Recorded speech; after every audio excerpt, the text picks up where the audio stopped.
Hello everyone, this is doctor AP Singh और मैं आप सभी का एक बार फिर से स्वागत करता हूं पीडब्ल्यू जुडिशरी वाईटी चैनल पर। इस मुस्लिम लॉ के फ्री बैच में, फ्री सीरीज में हम लोग लगातार मुस्लिम लॉ के बेटा सारे इंपॉर्टेंट कोर कॉन्सेप्ट पढ़ रहे हैं। आज हमारी चर्चा होगी डावर पर, ठीक है। तो डावर से बहुत सारे सवाल आप पीवाईक्यू में देख सकते हैं। तो चलिए शुरू करते हैं। आसान भाषा में समझाएंगे और आपसे मेरी ये रिक्वेस्ट भी है, बढ़िया तरीके से समझो, ऐसा समझो दोबारा पढ़ने की ज़रूरत ही ना पड़े। मैं हर क्लास में बोलता हूँ, ये मेरे क्लास का एक प्रेम्बल है कि भाई बार बार क्यों मेहनत करना। तो चलो, तो देखो कितनी खूबसूरत तस्वीर है। बेसिकली ये जो बेटा शब्द है डावर, अगर आप इसका अप्रेजल अरेबिक टर्मिनोलॉजी में करें तो इसी को बेटा मेहर कहा जाता है, ठीक है। तो ये जो शादी होती है, निकाह होता है मुस्लिम पर्सनल लॉ के अंतर्गत मुसलमानों के बीच, एक हस्बैंड है एक वाइफ है, तो बेसिकली ये एक मैंडेटरी पेमेंट है, ठीक है। और ये बेटा किया जाता है हस्बैंड के द्वारा वाइफ को, ठीक है। तो हम कहते हैं डावर के कई इंपॉर्टेंट पर्पस हैं। डावर को बेटा हम सिंबल ऑफ रिस्पेक्ट के रूप में अप्रिशिएट करते हैं। डावर को बेटा एक फाइनेंशियल ऑब्लिगेशन हस्बैंड की माना जाता है। डावर को पत्नी के लीगल राइट के रूप में देखा जाता है, ठीक है। तो बड़ा महत्वपूर्ण है और मैंने आपसे पहले भी कहा है कि जो निकाह होता है मैं उससे प्रोग्रेसिव मानता हूँ, क्योंकि वाकई कुछ अच्छे फीचर्स, कुछ अच्छे प्रोविजंस हैं बेटा मुसलमानों की शादी में। तो ये जो डावर का पेमेंट है ये कंपलसरी है। ऑल दो जो शादी है वो वैलिड है, भले डावर का अमाउंट ना फिक्स हो, ठीक है ना। जो मैरिज है उसकी वैलिडिटी पर कोई प्रभाव नहीं पड़ता है, लेकिन देना पड़ता है। और ये वाइफ का एब्सोल्यूट राइट माना जाता है। जैसे हिंदुओं में हम कहते हैं कि स्त्री धन वाइफ का एब्सोल्यूट राइट है, तो डावर के लिए भी तमाम केस लॉज हैं बेटा जहां पर यह कहा गया कि ये पत्नी का एक एब्सोल्यूट राइट है, ठीक है। और वो पत्नी जब तक डावर का पेमेंट ना हो कोहेबिटेशन वगैरह भी रिफ्यूज कर सकती है, नहीं करेगी कोहेबिट। हाँ, एक बात जरूर है, मैं हमेशा अपने बच्चों को कहता हूं कि सामान्यतः जो स्टूडेंट्स हैं वो कोहेबिटेशन को सेक्सुअल इंटरकोर्स तक ही अप्रेज करते हैं कि भाई कोहेबिटेशन का मतलब है कि सेक्सुअल इंटरकोर्स है। नहीं, कोहेबिटेशन एक वाइडेस्ट एम्पलीट्यूड का टर्म है बेटा, जहां पर एक शेयरिंग हाउस होल्ड भी कोहेबिटेशन के दायरे में आता है। जो शादी से जुड़ी जो मैरिटल टाइज हैं, उससे जुड़ी जो जिम्मेवारियां हैं, उसको निभाना भी बेटा कोहेबिटेशन में आता है। जो म्यूचुअल कंपेनियनशिप है ना, म्यूचुअल कंपेनियनशिप भी कोहेबिटेशन में आता है। भले आप एक घर में ना हो, बहुत दूर हो, लेकिन म्यूचुअली जो कंपेनियनशिप है वो एग्जिस्ट करती है, वो भी कोहेबिटेशन में है। तो जो इमोशनल और सोशल सपोर्ट है, वो जो पूरा सिस्टम है वो कोहेबिटेशन का पार्ट है। उसमें सेक्सुअल इंटरकोर्स भी आता है, नो डाउट। तो वाइफ क्या कहेगी, नहीं करेंगे कोहेबिट, है ना, हमारा पहले डावर का पेमेंट दो। तो चलिए चलते हैं, इसे समझते हैं। बहुत प्यारा कंटेंट है आपके लिए। बेसिकली मतलब इस तरीके का सवाल बेटा, ये पीवाईक्यू है, उत्तर प्रदेश का पीसीएसजे का पीवाईक्यू है।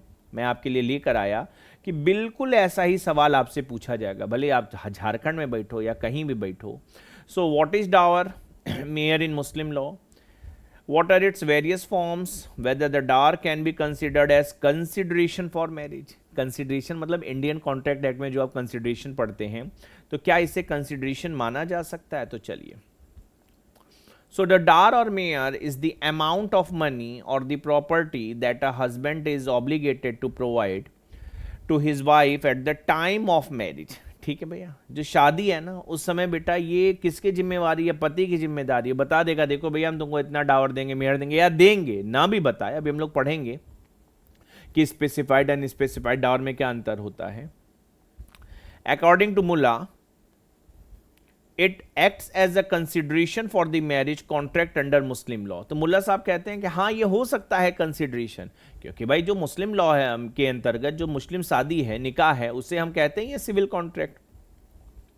और हमने इंडियन कॉन्ट्रैक्ट एक्ट में बेटा क्या पढ़ा है कि एक एग्रीमेंट को कॉन्ट्रैक्ट बनने के लिए जरूरी है भैया कंसिडरेशन हो। कितना हो that is not important, past हो, प्रेजेंट हो, फ्यूचर हो, दैट इज नॉट इंपॉर्टेंट, होना चाहिए। तो मुल्ला साहब कहते हैं it acts as a consideration, ठीक है।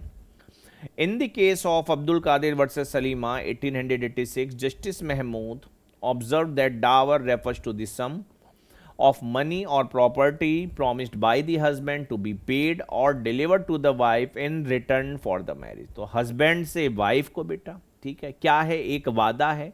पैसा हो सकता है, प्रॉपर्टी हो सकती है। क्यों? क्योंकि पत्नी शादी करी, मैंने कहा ना पत्नी का लीगल राइट है, पत्नी के लिए सिंबल ऑफ रिस्पेक्ट है, So even when the dowry is not specifically fixed, the law recognizes the wife right to receive it as an inherent consequence of marriage. तो भैया नहीं है अगर स्पेसिफाइड कि हम तुमको इतनी संपत्ति देंगे, हम तुमको इतना पैसा देंगे, उसके बावजूद बेटा ये एक लीगल ऑब्लिगेशन के रूप में पति के ऊपर है जिम्मेवारी और देना ही देना है, ठीक है ना।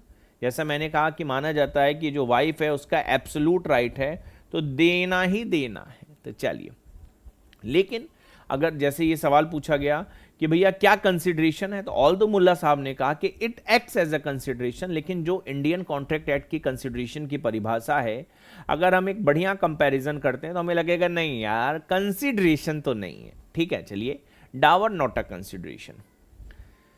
Dower is not the consideration for marriage but a legal obligation on the husband symbolizing respect for the wife। तो भैया ये सम्मान है, ये प्यार है किसका, पति का पत्नी के लिए। As noted by Abdul Rahim, even if no dower is fixed, the marriage remains valid। तो भैया वहाँ कंसिडरेशन जरूरी है। यहाँ तो कहा जा रहा है अगर नहीं भी है फिक्स, ठीक है, इंडियन कॉन्ट्रैक्ट एक्ट कह रहा है कि तुम 1 रुपए में कोई प्रॉपर्टी उठा के बेच दो, बता दो भैया 1 रुपए में हम बेच रहे हैं। यहां कहा जा रहा है कि भैया अगर नहीं भी है फिक्स, तब भी शादी वाला जो कॉन्ट्रैक्ट है उसे लागू किया जा सकता है, उसे कॉन्क्लूड किया जा सकता है। So in Muslim law dower is categorise based upon whether it is determined by the parties themselves or by the court. तो ये जो नेचर ऑफ द डार है बेटा, इसका डिटर्मिनेशन किस तरीके से होता है, एक्ट ऑफ द पार्टी से होगा। अगर पार्टीज ने नहीं किया तो बेटा कोर्ट भी डिटरमिन कर सकती है। तो डार 2 तरीके के होते हैं, आपको हमेशा याद रखना है, एग्जामिनेशन में से आपको लिखना भी है, बड़ा स्पेसिफिकली लिखना है कि एग्जामिनर को पता चल जाए कि तुमको पता है ना। तो चलो, एक है अनस्पेसिफाइड डावर जिसे बोलते हैं महरे मिसल, और दूसरा है बेटा स्पेसिफाइड डावर जिसे बोलते हैं महरे मुसम्मा। ठीक है, अनस्पेसिफाइड जहां पर फिक्स नहीं है जैसे अब्दुल रहीम ने कहा, और स्पेसिफाइड जहां पर फिक्स है कि कितनी प्रॉपर्टी कितना पैसा दे रहे हैं। और उसके बाद ये जो स्पेसिफाइड डावर है बेटा, इसे फर्दर क्लासिफाइड किया जाता है 2 क्लासिफिकेशन में, एक है प्रॉम्प्ट, एक है डेफर्ड। प्रॉम्प्ट डावर इसे कहा जाएगा महरे मुअज्जल, डेफर्ड डावर इसे कहा जाएगा महरे मुअज्जल, है ना। तो अब आप कहेंगे सर यार ये भी टर्म्स हैं, हाँ याद करना पड़ेगा, थोड़ा मुश्किल होता है। मैंने आपसे शुरू में ही कहा था कि मुस्लिम लॉ इसीलिए तो मुश्किल है कि अब महरे मुअज्जल, महरे मुअज्जल, अब हमने डावर सुना होगा, मेहर सुना होगा, ये नहीं सुना, ये नहीं जानते, तो सुनना भी पड़ेगा, समझना और याद करना भी पड़ेगा। ठीक है, अनस्पेसिफाइड डावर, सबसे पहले बेटा क्या अपन पढ़ेंगे, अनस्पेसिफाइड डावर क्या होता है, आप भी इसी फॉर्मेट में एग्जामिनेशन में बेटा लिखेंगे। ठीक है, so it is also known as the proper dower or महरे मिसल। When a Muslim marriage is solemnized without fixing any dower, it is referred to as unspecified dower। तो जब भी बेटा एक निकाह हो रहा है, निकाह कॉन्क्लूड हो रहा है, बाकी सारी फॉर्मेलिटीज हैं, लेकिन जो डार अमाउंट है वो बेटा फिक्स नहीं है, तो मेहर है वो फिक्स नहीं है, तो हम इससे कहेंगे ये अनस्पेसिफाइड डावर का केस है। ठीक है, चलो,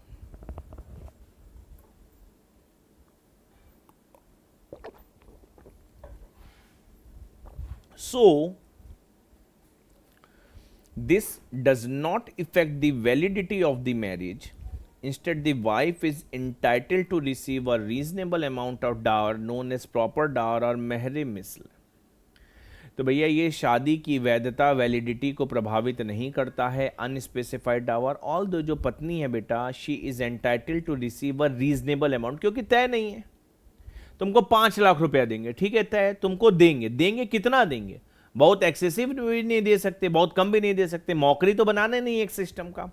तो जैसे कंपनसेशन की हम बात करते हैं सीआरपीसी में कि भैया कंपनसेशन रीजनेबल होना चाहिए, तो कहा गया अगर डार अनस्पेसिफाइड है तो इट शुड बी रीजनेबल, इसीलिए बेटा इसका क्या नाम दिया गया, इसका नाम दिया गया प्रॉपर डार। ठीक है, चलो,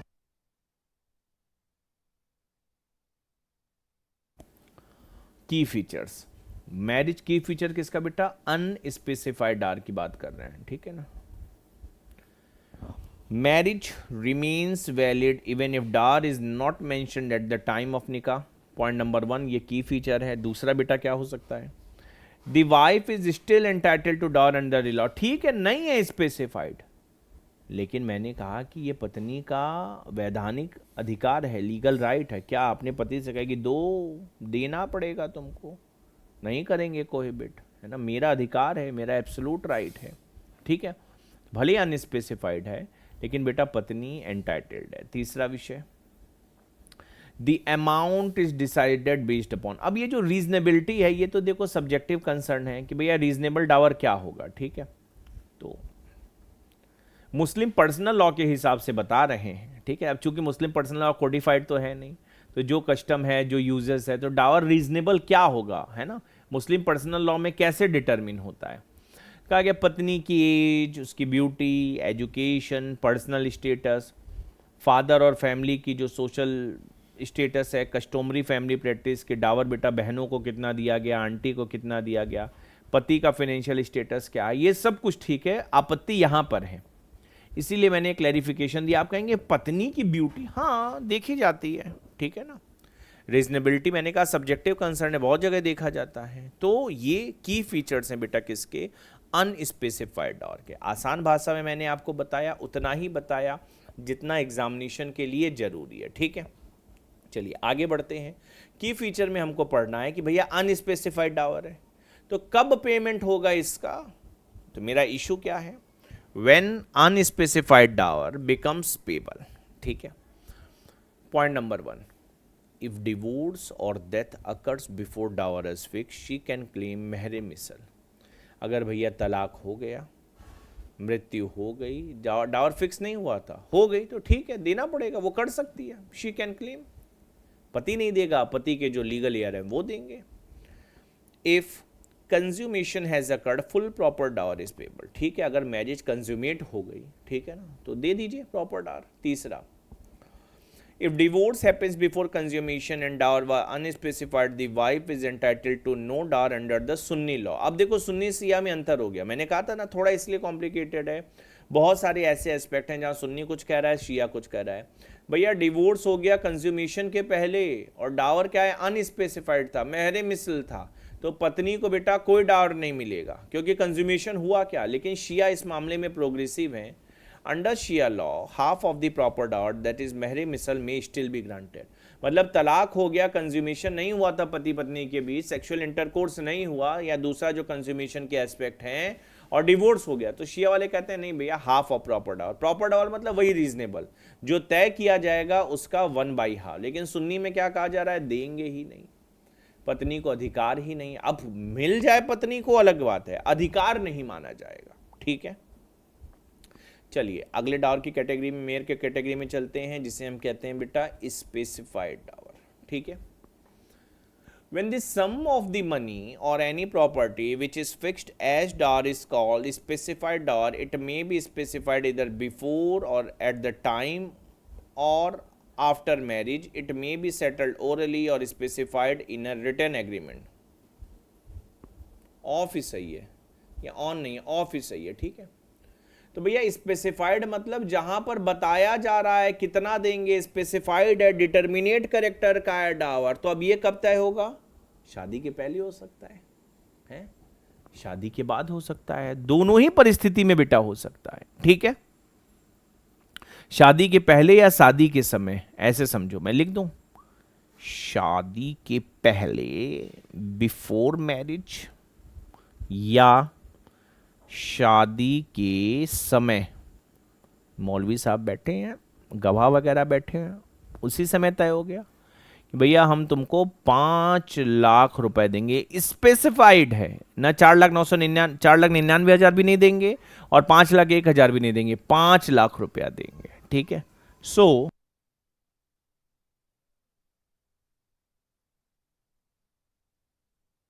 So when the parties are sane and have attained the age of dower they may fix it, ठीक है यार, पार्टी साउंड माइंड की है, सेन है, तो मेजर है, ठीक है ना, तो दे सकती है। मेजर इन द सेंस जो मुस्लिम पर्सनल लॉ में मैंने आपको पढ़ाया है, मेजर मतलब एज ऑफ पबर्टी वगैरह, ठीक है, लड़की लड़के की जो एज मैंने आपको बताई है।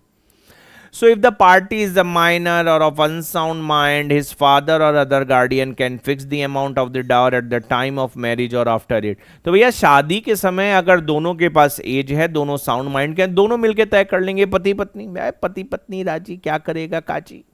लेकिन अगर पति या पत्नी में से कोई माइनर है तो बेटा वो कैसे तय करेंगे, तो कहा गया कि फिर उनके जो फादर हैं, जो अदर गार्डियन हैं, और यहाँ पर केवल माइनॉरिटी की बात नहीं है, यहाँ पे अनसाउंडनेस की भी बात है। आप कहेंगे सर अनसाउंडनेस, अब है नियम तो पढ़ लो, याद कर लो, इसीलिए कोडिफिकेशन जरूरी है ना, इसीलिए। So any sum or a property being in existence reasonably certain amount and not un-Islamic of any valuation may be settled as specified dower। पैसा रुपया दे दो, प्रॉपर्टी दे दो, ऐसी प्रॉपर्टी जो बेटा एग्जिस्ट करती है, reasonably certain and not un Islamic. Un Islamic मतलब जैसे मैं आप लोगों को वक्फ वगैरह पढ़ाऊंगा तो हिंदू प्रॉपर्टीज़ वगैरह की बात करूंगा, मंदिर वगैरह की बात करूंगा, तो वो प्रॉपर्टी जो परमिसिबल लिमिट में आती है ना, कुरान शरीफ की या जो भी उससे जुड़े कस्टम यूजेस हैं, तो वही स्पेसिफाइड डावर का सब्जेक्ट मैटर हो सकती है। So under the Sunni law it shall not be less than 10 dirham, there is no such minimum requirement under Shia law. तो कहा जा रहा है बेटा जो सुन्नी लॉ है उसमें कम से कम 10 दिरहम दे दो। आप कहेंगे गुरुजी हमारे यहाँ तो दिरहम चलता नहीं। अरे ठीक है, कैलकुलेटर आता है, गूगल पे कैलकुलेट कर लिया जाएगा। तो कहा कि भैया 10 दिरहम सुन्नी लॉ, और शिया लॉ में कितना हो जाएगा, शिया में हो जाएगा कोई मिनिमम लिमिट नहीं है। आप कहेंगे सर शिया वाले तो इस मामले में पीछे रह गए, सुन्नी वाले तो कह रहे हैं कि एटलीस्ट 10 दे दो। क्यों एटलीस्ट 10 दे दो? तो मैं अभी देख रहा था लगभग एक दिरहम में 23.33 भारतीय रुपए होते हैं। आप कहेंगे 23.33, अब लिखा है ये नियम है तो मैं इससे बता रहा हूं, ठीक है। तो जो स्पेसिफाइड टावर है बेटा इसके दो क्लासिफिकेशन है। दो क्लासिफिकेशन क्या है, एक है प्रॉम्प्ट, एक है डेफर्ड। प्रॉम्प्ट मतलब तुरंत, प्रॉम्प्टनेस मतलब तो यही होता है ना। डेफर्ड मतलब क्या होता है, हमने टाल दिया, टाल दिया। तो ये जो प्रॉम्प्ट टावर है इसे बोलते हैं महरे मुअज्जल, और जो डेफर्ड है इसे बोलते हैं महरे, ऐसे आई के आगे डैश कर देना, मुअज्जल, है ना, ऐसे भी इसको लिख सकते हैं। तो स्पेसिफाइड आपको समझ में आ गया, कौन करेगा, फादर गार्डियन कब करेंगे, कितना करेंगे, प्रॉपर्टी कौन सी होगी जो एग्जिस्ट करती हो, अन इस्लामिक ना हो। अब हम लोग बेटा पढ़ेंगे महरे मुअज्जल, जिसे कहा जाता है प्रॉम्प्ट डावर।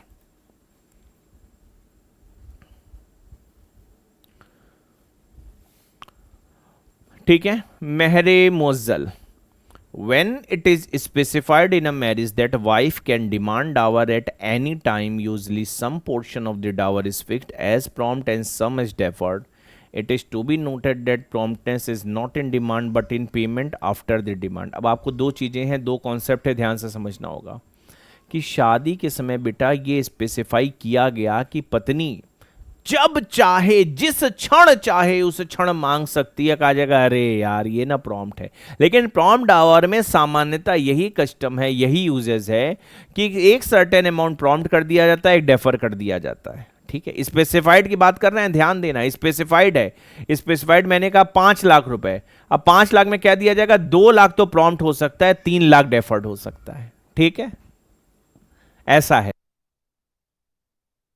तो ये तो पॉइंट नंबर 1 हो गया। दूसरा क्या है, मैंने कहा it is to be noted that promptness is not in demand but in payment after the demand.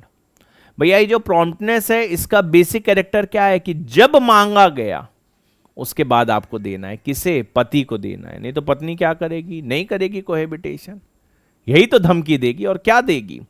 So in case it is not certain whether the dower is prompt or deferred, Shia law regard it as a prompt while Sunni law regard it partially prompt partially deferred। तो कहा गया ऐसी कोई शादी है जिसमें ये पता नहीं है, सामान्यता होता है कितना प्रॉम्प्ट कितना डेफर्ड, बताया ही नहीं गया है, स्पेसिफाइड 20 लाख रुपया, लेकिन क्या प्रॉम्प्ट है क्या डेफर है। तो भैया सिया वाले कहते हैं हम तो पूरे को प्रॉम्प्ट मान के चलेंगे, जैसे ही पत्नी ने कहा वैसे ही दे दो। और सुन्नी वाले कह रहे हैं हम पार्शली प्रॉम्प्ट मानेंगे, पार्शली डेफर्ड मानेंगे। तो यहां भी बेटा शिया सुन्नी में अंतर है। मैंने आपसे कहा भी था कि ये जितने डिफरेंसेस हैं ये मैं आपको जरूर बताऊंगा। ठीक है, चलिए। So it may be demanded by the wife at any time she likes whether marriage is consummated और नॉट। तो कहा गया ये जो स्पेसिफाइड डावर है ये बेटा किसी भी समय मांगा जा सकता है। अब ये पत्नी की इच्छा शक्ति पे, इच्छा अनुसार है। अब कहा जा रहा है कंज्यूमेशन हो चाहे ना हो। ठीक है, As soon as demand is made, the husband must pay the dower immediately, otherwise wife is entitled to get interest for the period during which it remained unpaid and refuse cohabitation till husband does not pay provided marriage is not consummated.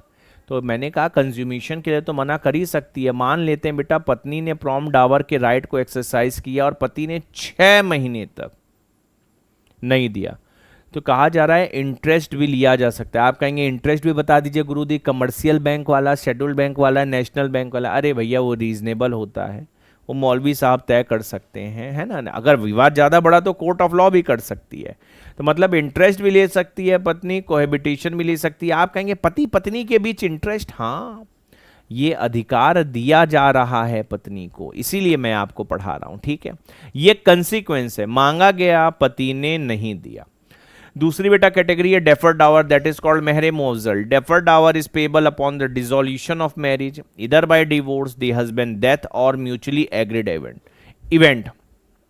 तो बेटा टाल दिया गया deferred Dawar को, कहा गया कब दोगे पैसा। डेफर्ड डावर को कहा भैया शादी डिसॉल्व कर गई, क्योंकि डिवोर्स हो गया, क्योंकि पति की मृत्यु हो गई, या दोनों लोग ने कहा कि ठीक है भैया हमने डावर को डेफर किया था, अब समय आ गया है, ठीक है। क्योंकि शुरू में तो स्पेसिफाइड था नहीं, डेफर्ड था, तो हमने कहा ठीक है कब देंगे, इन 3 परिस्थितियों में देंगे।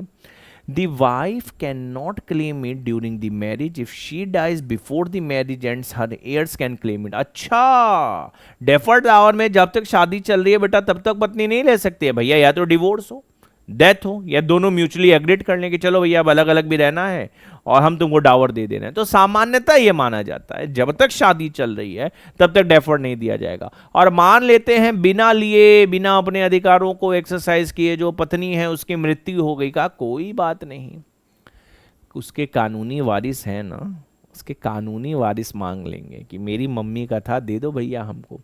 If the husband dies unpaid, so the legal heirs they are liable to pay it subject to proportionate to their share in the estate।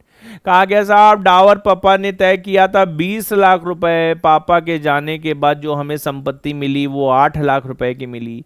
माता जी कह रही हैं पहले तो मेरा 20 लाख दे दो फिर तुम लोग देखना क्या करना है। कहा मम्मी संपत्ति है 8 लाख रुपए की है, तो कहा भैया जितना मिला है उसी प्रोपोर्शन में तो देगा, ठीक है ना। डॉक्ट्रिन ऑफ प्रोपोर्शन मैं आपको आगे चल के पढ़ाऊंगा भी। तो ये है कि पत्नी मर जाए, पति मर जाए, लेकिन जिंदा क्या है, जिंदा है मेहर, ठीक है जी। चलिए आगे बढ़ते हैं। इसमें एक और इशू आता है। इशू क्या है बेटा, Muslim widows right of retention of husband estate in lieu of her dower के, कि भैया जो पति है वो दे नहीं रहा है या दिया नहीं, मृत्यु हो गई, पत्नी के पास कुछ प्रॉपर्टी है, तो क्या पत्नी उसे रिटेन कर सकती है जब तक डावर ना मिले। अगर पत्नी की प्रॉपर्टी है तब तो चलो अलग बात है, ठीक है ना। लेकिन ये जो मुस्लिम वाइफ के पास राइट टू रिटेंशन है ये भी एग्जाम में पूछा जाता है, ठीक है।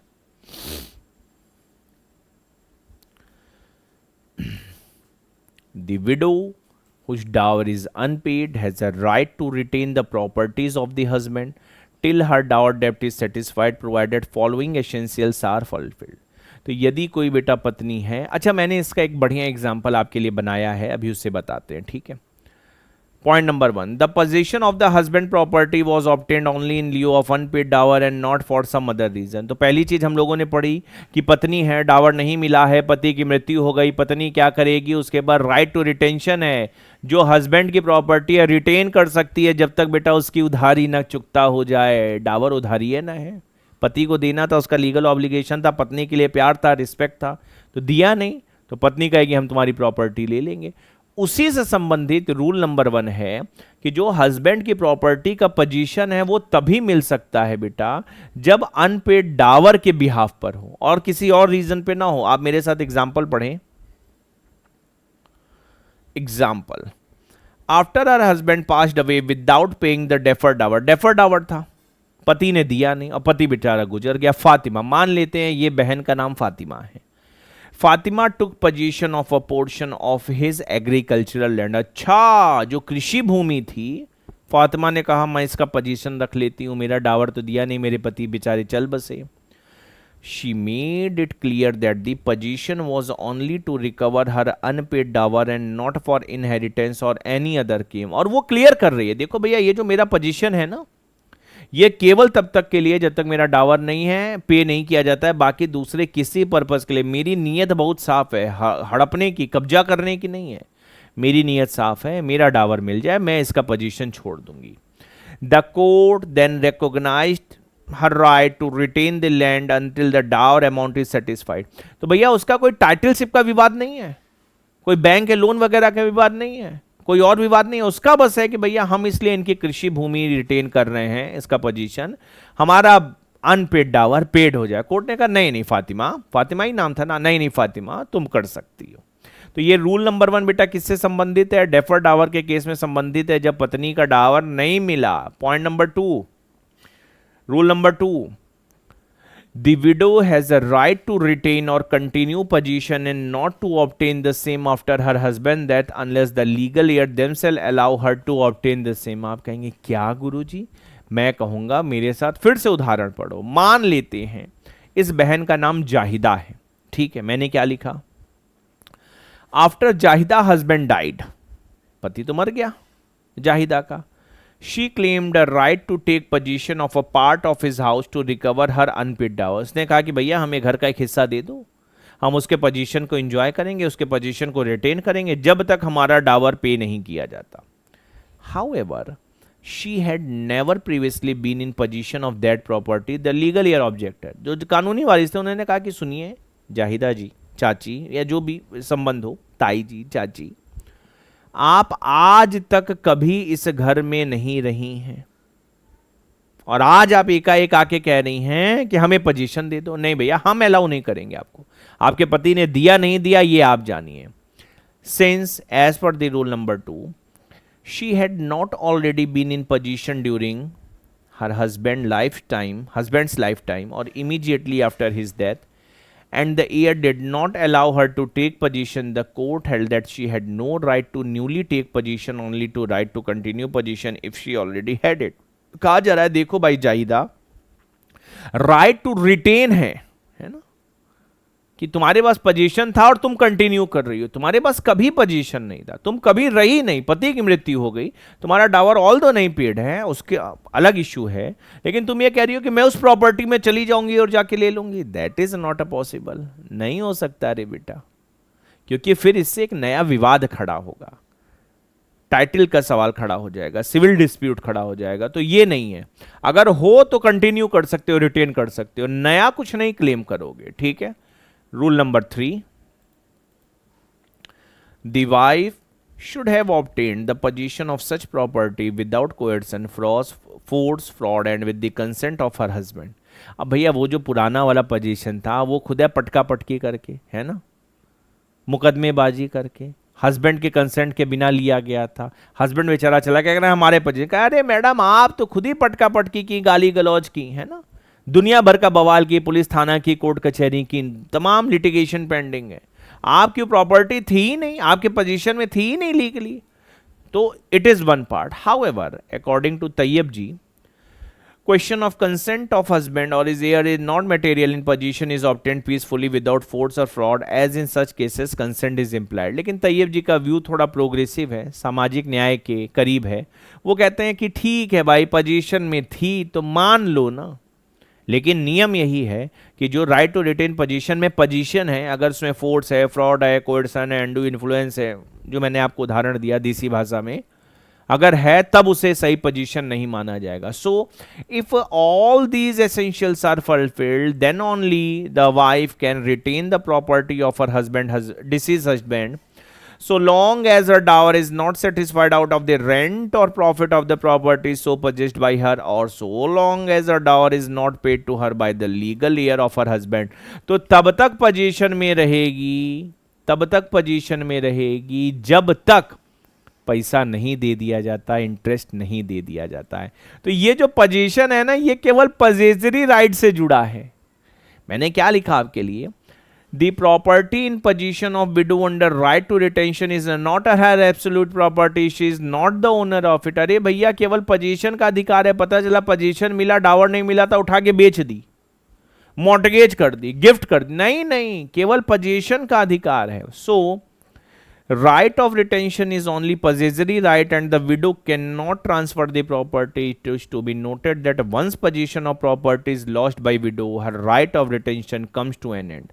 कहा अगर विडो की गलती से पोजीशन गया तो फिर नहीं कहेगी कि अरे हमको दे दीजिए, है ना, हमको हमारा नहीं, पोजीशन मिल गया, पोजीशन रखी रहो, बेचोगी नहीं, कोई और ट्रांजैक्शन नहीं करोगी, केवल अनपेड डावर को पेड करवाना है। तो इस परिप्रेक्ष्य में बेटा एक केस लॉ है, उससे आप लोग पढ़ लेना, उसका सब्सटेंस मैंने आपको बता दिया। मैना बीबी वर्सेस चौधरी वकील अहमद 1925 का केस है। कहा कि अगर विडो ऐसा कोई ट्रांसफर करती है तो वो वॉइड इन नेचर है, ठीक है ना, वो वॉइड माना जाएगा, मतलब ये भी नहीं वॉइडेबल है। इस केस में क्या हुआ था, पढ़ लेते हैं, चलो। The widow gifted the property of her husband which she obtained in lieu of her dower, ठीक है। तो लीगल एड ने बेटा क्या किया, सूट फाइल किया उसके खिलाफ कि हमको पोजीशन दे दो। It was held that the widow who is in possession of her husband's estate in lieu of the unpaid dower is not the absolute owner of the property, and the failure of the legal heir to pay the dower will not make her the absolute owner, so she has no interest which she can transfer in the property and gift made by her is void. कहा नहीं दे रहे हैं कानूनी वारिस, तुम बनी रहो position में जब तक तुम्हारा डावर मेयर और उससे जुड़ा इंटरेस्ट तुम्हें पे नहीं हो जाता है, लेकिन तुम बेच नहीं सकती हो, गिफ्ट नहीं कर सकती हो। इसीलिए बेटा वो जो विडो है जिसके पास राइट टू रिटेंशन है, उसकी कुछ लाइबिलिटीज भी हैं। क्या लाइबिलिटीज हैं मैं आपको बताता हूं। The widow who is in position of her husband property in lieu of her unpaid dower must keep an accurate account.